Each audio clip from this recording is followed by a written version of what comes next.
Hi everyone, this is Phil Travis, and this announcement is for AMH 1020, the online edition here at SCF. This week we are going to be looking still at the Vietnam era. Of course, last week we were looking at the 1960s, and our reading was more broadly about the 1960s. We're going to continue we're going to transition into the 70s, and we're going to continue examining not only the United States more broadly during this time period, but I want to continue giving some specific focus to the Vietnam War as it transitions from the late 60s into the 70s and its ramifications, for U.S. society as well as the world.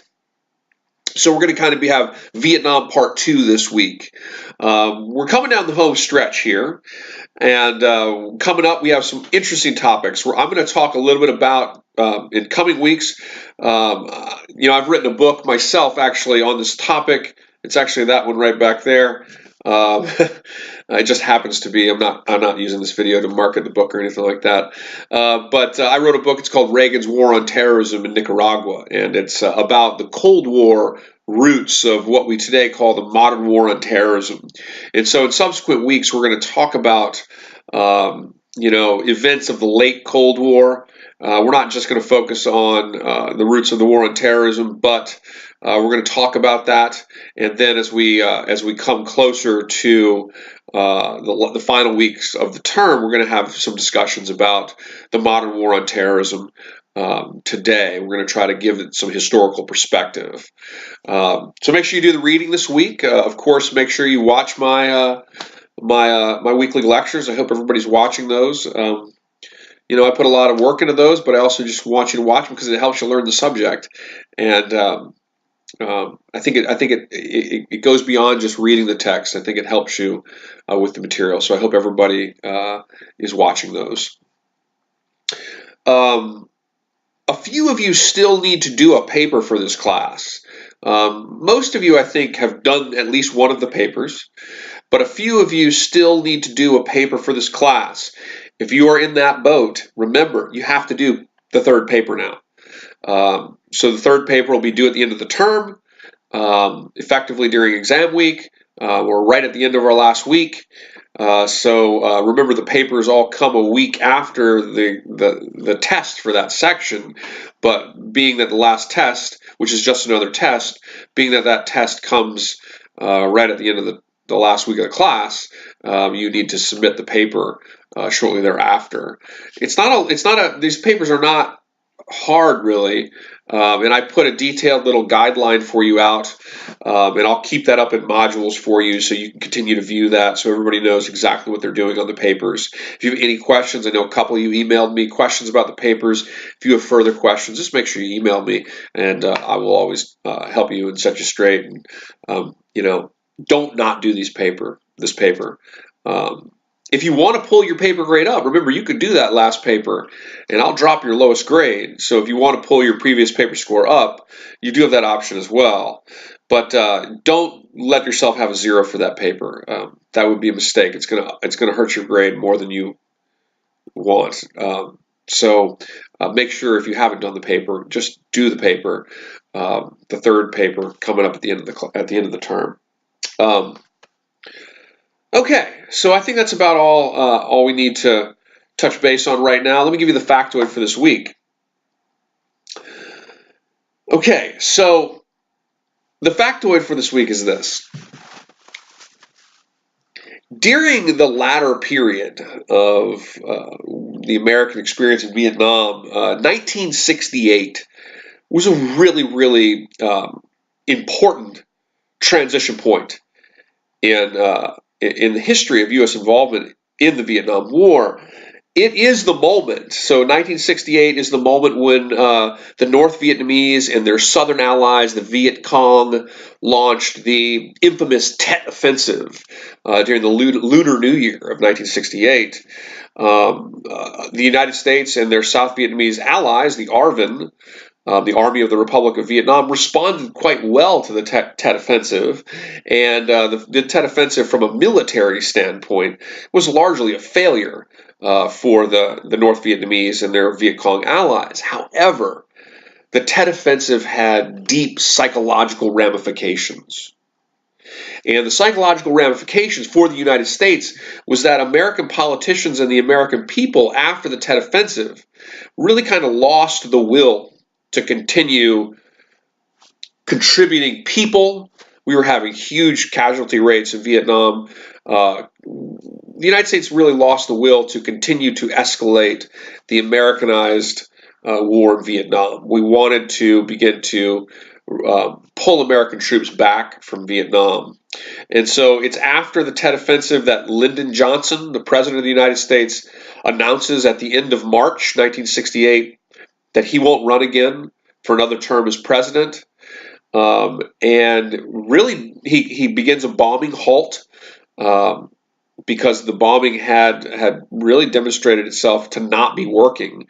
The more and more the United States dropped, the more bombs the United States dropped, for example, on infiltration points of the Ho Chi Minh Trail, estimates were that the North Vietnamese were able to still increase the numbers of infiltrators and supplies to the south, so it wasn't working. And from an economic standpoint, it didn't work either. For every, I think the number was something like for every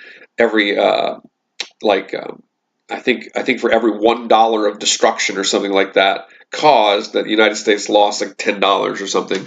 But it wasn't economically working either. So the United States begins a bombing halt under Johnson's administration, and after he announces his not his resignation. It's not a resignation. I might have said that. It's not a resignation. He announces that he won't run again for another term as president. He was effectively stepping aside from participating in the election, and he was going to let, ultimately, after the assassination of Bobby Kennedy, he was going to let Hubert Humphrey, his vice president, run for the Democrats. And, of course, he runs against Richard Nixon. It's at this moment in 1968 where the United States really begins to slowly withdraw from Vietnam. And even though the Nixon administration actually, in many respects, actually escalated the war in Vietnam, after Nixon's elected, Richard Nixon ordered, I guess you would say, they're not full invasions, but invasions into bordering areas of Laos and Cambodia. Infamously, he began bombing Cambodia because these areas were used by North Vietnam to infiltrate into South Vietnam.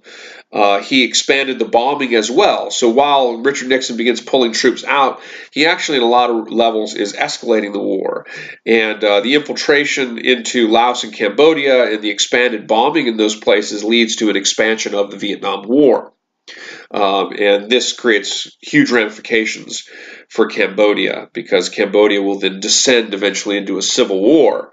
And when our ally in Cambodia, the Lon Nol government, loses all of our support, it gives room for a very fanatical communist movement known as the Khmer Rouge, which actually was a group that was opposed by North Vietnam, actually. They were extremely radical, and they took power in Vietnam and began one of the worst genocides in human history. Here's the factoid. I'm sorry, rambling on here about this Vietnam stuff, but this is stuff I'm particularly interested in, and so hopefully everybody appreciates a little history here. But here's the factoid.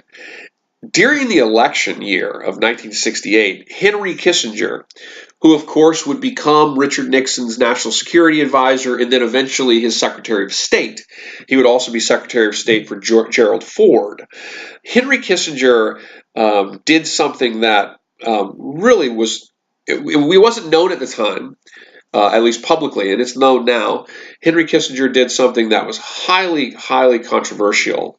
And that is, during the election year, Henry Kissinger, who was not a member of the United States executive branch and had no legal right to be involved in negotiations with the Vietnamese over the situation in Vietnam, Henry Kissinger went to the South Vietnamese government and basically told them to effectively balk at Lyndon Johnson's attempt to encourage negotiations. So there were peace negotiations that Lyndon Johnson was trying to promote in 1968. And Henry Kissinger basically told the South Vietnamese government, hold back on those don't play the game with Johnson, because when Richard Nixon gets elected, you'll get a better deal. And that has, for historians, become a very, very controversial thing, because it's an example of an individual who was not actually legally authorized to be involved in high-level diplomacy at the time, because he wasn't in the U.S. government, basically undermining the diplomacy, the formal diplomacy of the United States government in the Vietnam War. And so the factoid is Henry Kissinger's involvement during 1968 in undermining the peace negotiations over North and South Vietnam in the United States during the election year of 1968. All right, I hope all that makes sense. I'm sorry these things get long, but I'm kind of into this history. If you have any questions, please email me, let me know. Just send me that factoid no later than Wednesday by midnight. Get your bonus point on a test score. Help your grade out at the end of the term. If you haven't done the paper, make sure you do it. All right, guys, let's have a great week.